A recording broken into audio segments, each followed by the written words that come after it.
I'm Cow, a former competitive player with over 3,500 hours played. This series explains some of the most vital mechanics to help you win more games and improve as a player. Every attacking round in Siege starts with 45 seconds of droning. This is 1/5 of the entire round, but people treat it as time to spend on their phones or tabbing out to watch Cower6 live on Twitch. However entertaining that stream or video may be, droning properly can help you win the round and should be treated as just as important as the action phase itself. Even during a round, drones are one of the biggest parts of Siege. Utilizing drones properly is vital to winning rounds. Without a strong foundation, you have nothing to build upon. Having good movement with your drone is important to keep your drone alive and keep your droning efficient. Good drone movement is mostly centered on jumps. If you aren't using a Twitch drone, you could jump once every 3 seconds. The height and distance of your jump are dependent on where you're looking. Looking straight up will provide a maximum height jump but little horizontal movement, while looking slightly downwards will move your drone forward greatly but give you little to no vertical movement. Jumping while looking about 30 to 45 degrees up will boost your speed slightly and help you drone more quickly. To climb up bookshelves or other shelving units, jumping straight up and spinning around 180 degrees changes the hitbox of your drone enough to climb up vertically. This can give you good lines of sight that enemies may not be looking for. Keeping your momentum while droning is important if you are trying to speed up a roam clear. Running into obstacles or suddenly changing direction can cost you valuable seconds and can make you miss a defender rotating, making former calls obsolete. Keep your movement smooth while droning. This is easier done on console, but on keyboard and mouse it is important to keep in mind. Many people tend to rush their drones into sight, spam ping as much as possible, spot a bomb, and then die. This is very detrimental and can actually lose you the round. One of the most important aspects of Siege is intel. Intel comes in many forms. Sound, visual cues, drones, cameras, callouts, and much, much more. Without intel, you're stuck watching a door hoping the enemy pushes through or sprinting into a room blind. Droning is a huge part of the attacking team's intel. One drone is 1/10 of your team's guaranteed intel allotment for the round. No other intel is really given to the attackers. All other intel comes from good communication with your team. Since this is the case, you need to make sure to keep these drones alive. Place them in convenient spots that show objective, a staircase, or a hallway critical to a defender's flank. If you can't do this, then just save your drone. Keep it outside of a building. You can watch a common spawn peek or run out with that drone to see if a defender preps the barricade. This will save your utility and give you a second try if your drone gets shot mid-round. Droning during the prep phase can be important, but it is nowhere near as important as droning mid-round. Droning in prep phase should only be used to figure out where the bomb site is and what the general hold is going to look like.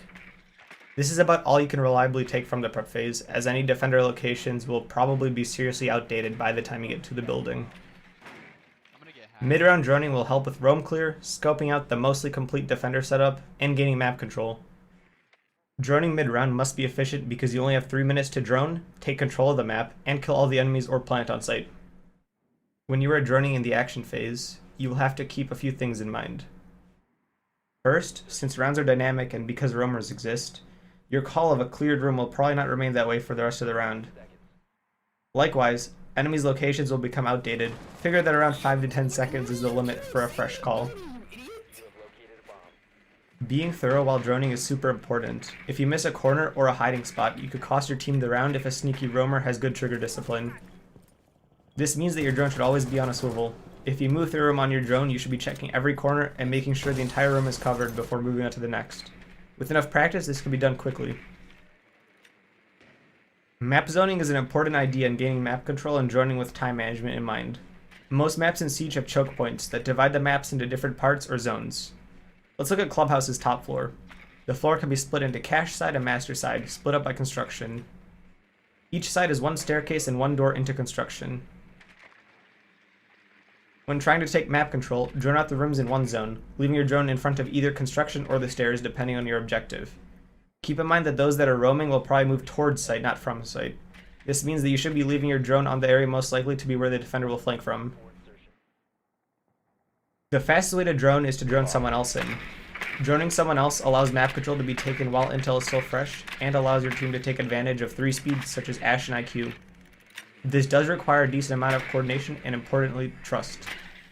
If you mess up and miss a roamer hiding in a room that your entry is pushing through, expect some verbal abuse. They're top again. While solo queue players can't drone other people in reliably, anyone in a duo queue or greater can take advantage of this. As soon as you die, you should be on cams. This is applicable for both defense and offense. Cycle through cams unless your team asks for a specific drone or cam to be watched.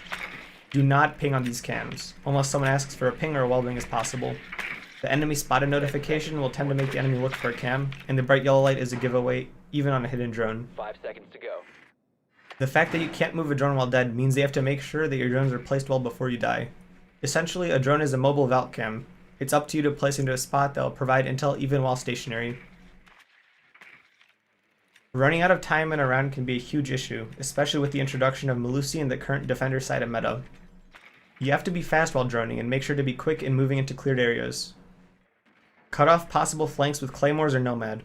Above all else, make sure you don't have to redrone large portions of the map due to you being too slow, allowing enemies to rotate in. The general split during a round is spending the first minute droning, the next minute taking control of the map, and the last minute executing on site.